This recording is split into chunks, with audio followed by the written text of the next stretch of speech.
been quite a while since I made a quality terrarium build. Standard terrariums are pretty cool, but I'm always looking to try something new. Although I've put waterfalls into a terrarium a few times before, this one will be a little different. It will begin with this awesome glass jar. I like when they have a glass lid like this because it doesn't cast shadows on the design inside. This build also has to include a pump that will move the water. I've selected a mini USB pump.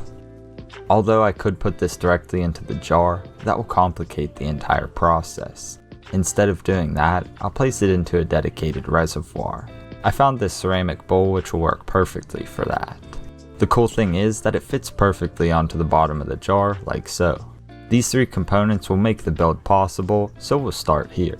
The pump will pull water from the bowl and send it into the jar through a rigid airline tube. I'll have to create an opening for that to occur. I selected a diamond tipped hole saw that's slightly larger than the diameter of the tube. That will be important later. Anyway, the best way to address this is with a guide. I made this out of expanded PVC board by drilling 2 holes. One is for the pump tube, and the other larger one is for a drain. I taped this onto the bottom of the jar. The tape will help retain water and keep the bit from overheating as it's drilled.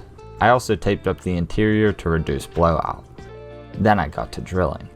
I took my time and let the weight of the drill do the work. Here's the result after I made it through. Everything looks good, but I have to make another modification. You'll see here that the ceramic bowl is pinching the pump's cord. That's no good. I'll create a divot in the top with a cutting wheel. It took a while, but now there's no obstruction. Another area that I need to address is inside of the jar. The tube goes up through the hole as intended, but I need to encase this in a protective barrier. I considered a few options, but the easiest solution is probably a PVC pipe. I measured and cut for the appropriate height on this already. That way it fits perfectly around the pump's tube. I'll also put a larger piece of PVC pipe in the bottom of the bowl for stability. Without it, the jar can be easily disturbed. The drain hole needs a barrier as well. I have a piece of window screen for that. I'll secure all of these to the appropriate surfaces with silicone. I applied it along the bottom of the large PVC and pressed it into the bowl. Then I put a bead around the drain hole. I placed a screen over this. Last but not least, I secured the final pipe over the other hole. I let it all sit overnight. Here it is the next day. Everything is secure and looking good. Before I proceed further, I need to address the water flow. If I run it as is, the water really doesn't go anywhere. I need a piece up on the top that will divert the flow.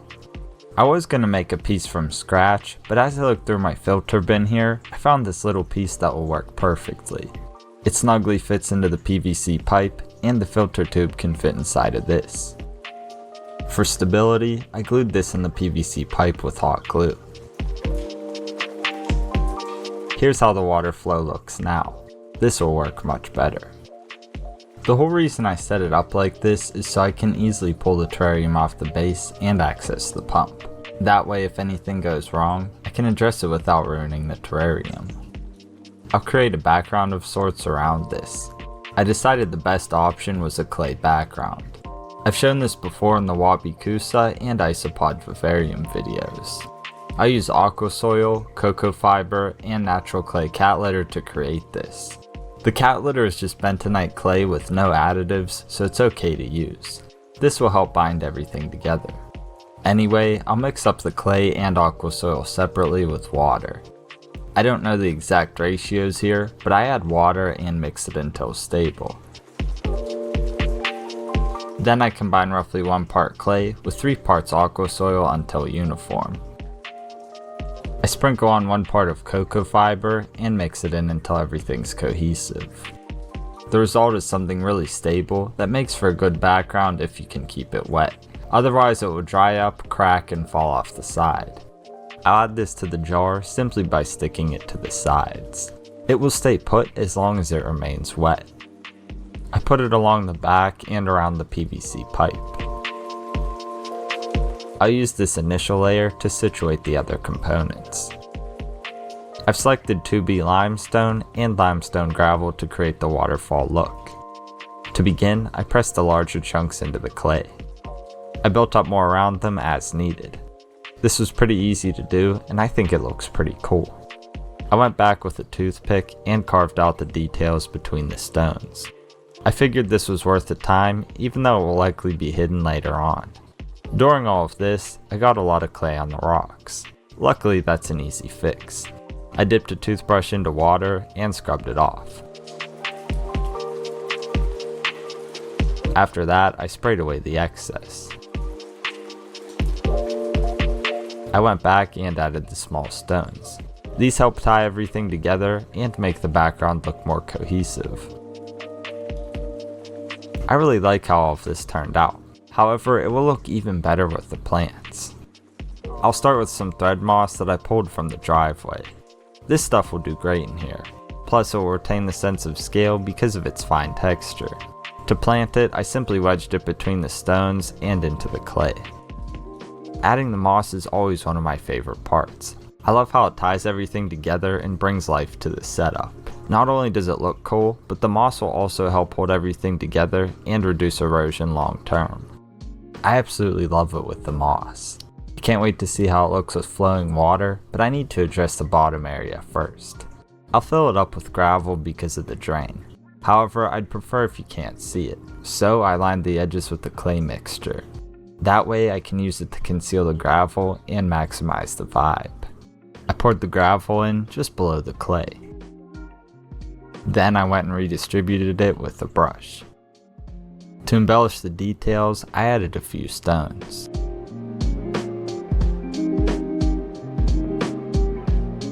After that, I topped everything off with moss.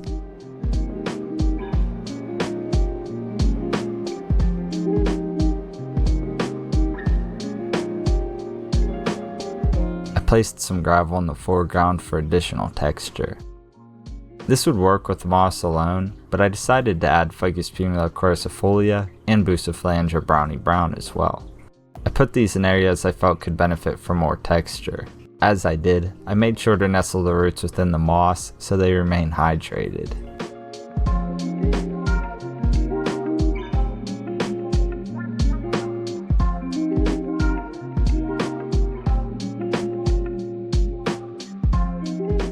I don't know about you, but I love how this looks. Simple and beautiful. At this point in the build, I'd typically add springtails to mitigate mold on organic components. That said, I don't see it being an issue in this one. So the only thing left to do now is to get the water flowing.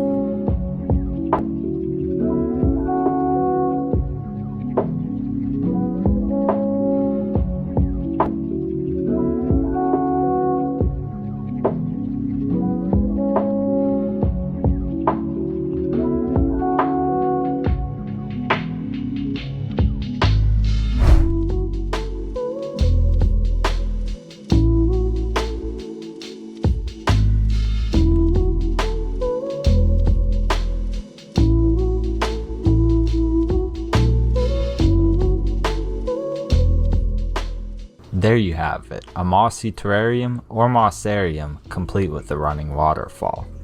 I like the simplicity of the build and how it all came together. It has a sort of elegance about it that in my opinion is very appealing. I'm also really pleased with how the pump is situated. It's effortless to service and should work quite well long term. It really comes in handy that it's not in the terrarium itself, especially because of how small the container is. Anyway, that's all I have for you in this one. I had a lot of fun with this build and I hope you all enjoyed it. Let me know what you think about it in the comments, leave the video with a thumbs up to support the channel, and subscribe for more. Until next time, Serpa Squad, take care and peace.